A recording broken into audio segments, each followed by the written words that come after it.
बड़सर विधानसभा उपचुनाव के किले को फतेह करने के लिए बीजेपी एकजुटता के साथ मैदान में दिन रात पसीना बहा रही है। इस बार बड़सर में अपने सूखे को खत्म करने के लिए बीजेपी अपने प्रत्याशी इंद्रदत्त लखनपाल के साथ पूरा जोर लगा रही है। रविवार को भी जहां बीजेपी कार्यकर्ता जगह जगह चुनावी प्रचार के लिए तपती गर्मी में पसीना बहाते नजर आए, वहीं इंद्रदत्त लखनपाल ने भी विधानसभा क्षेत्र के पहरवी, धंगोटा, दबेहड़, सुगलानी, बतलाहू समेत दर्जन भर इलाकों में नुक्कड़ सभाएं की और भरपूर समर्थन जुटाया। नुक्कड़ सभाओं के दौरान इंद्रदत्त लखनपाल ने मुख्यमंत्री सुक्खू पर हर मंच से झूठ बोलकर जनता को बरगलाने के आरोप लगाए। लखनपाल ने कहा कि सीएम सुक्खू के मंसूबे कभी पूरे नहीं होंगे। उन्होंने कहा कि मुख्यमंत्री यदि समय रहते विधायकों द्वारा उठाए गए जनता से जुड़े मुद्दों का समाधान करते तो आज उन्हें जनता के बीच इस तरह जगह जगह झूठ नहीं बोलना पड़ता। लखनपाल ने कहा कि पहले जनता उनके बहकावे में आकर एक बार धोखा खा चुकी है, दूसरी बार धोखा नहीं खाएगी।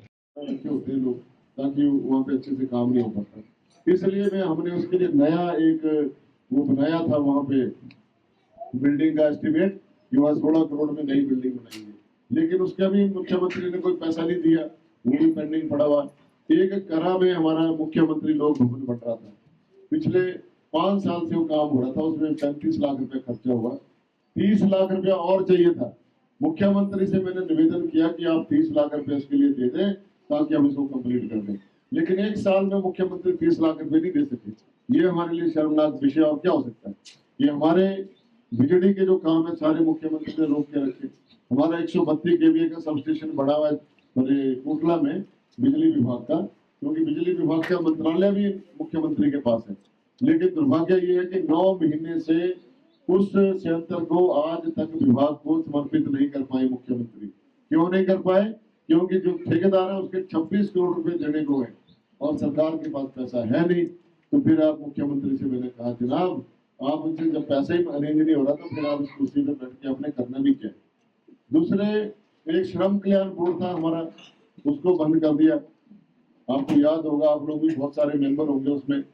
और बेटियों की शादी के लिए जहां 51,000 रुपया मिलता था, पढ़ाई लिखाई के लिए पैसा मिलता था, यदि कोई बीमार हो जाता था उसके लिए पैसा मिलता था, घर बनाने के लिए पैसा मिलता था, और किसी की मृत्यु हो जाती थी तब पैसा मिलता था, उच्च शिक्षा के लिए जाना होता था बच्चों ने उसके लिए पैसा मिलता था। और ये सारा जो केंद्र सरकार का पैसा है, इसमें राज्य सरकार का कोई लेना देना नहीं है। नरेंद्र मोदी जी की सरकार का पैसा आता है प्रदेश सरकार के पास और सरकार ने उसको बांटना होता है आके, लेकिन 15 महीने में सरकार ने एक भी पैसा नहीं दिया। आपको मिला किसी को कोई पैसा? उनसे ये जरूर पूछिए कि आपने श्रम कल्याण बोर्ड का दफ्तर क्यों बंद किया।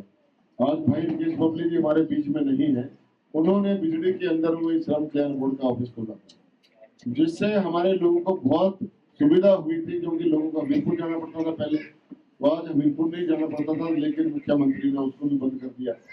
फिर एक हमारा सुराड़ी में एक हमारी माता है श्रीमती संध्या देवी, उन्होंने अपनी जमीन दी आयुर्वेदिक हेल्थ सेंटर बनाने के लिए, लेकिन हुआ क्या, वहाँ जयराम सरकार जी ने उसको खोल दिया, उस डिस्पेंसरी को, और आपके मुख्यमंत्री ने उसको भी बंद कर दिया।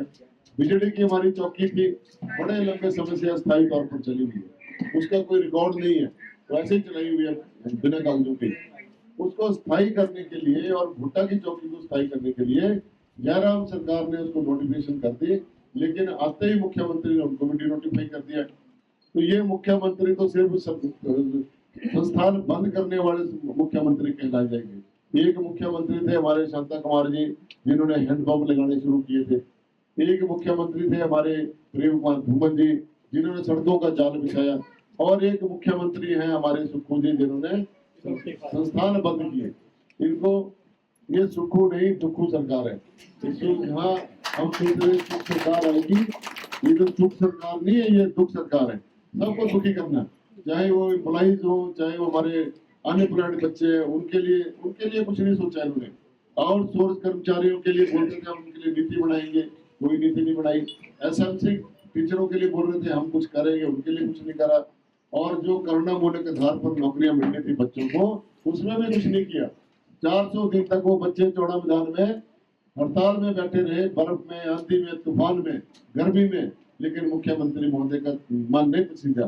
कई बार हमने कहा मुख्यमंत्री महोदय का, जिस घर में किसी एम्प्लॉय की मृत्यु हो गई है, वहां के बच्चों को जॉब दे दो ताकि वो लोग आपको कोटि कोटि प्रणाम करें। लेकिन आप तो चाहते ही नहीं कि किसी को नौकरी मिले।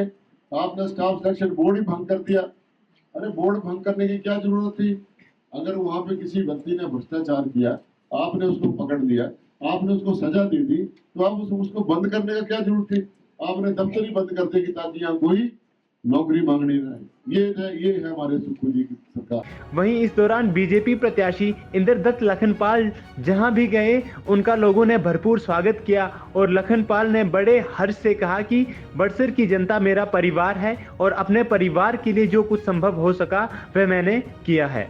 यह बड़सर की जनता का प्यार है और आशीर्वाद है कि जनता मेरे साथ खड़ी है। पंजाब केसरी टीवी के लिए बड़सर से अशोक राणा की रिपोर्ट। हमसे जुड़े रहने के लिए हमारे YouTube चैनल को सब्सक्राइब करें और नई वीडियो की नोटिफिकेशन के लिए बेल आइकॉन को दबाएं।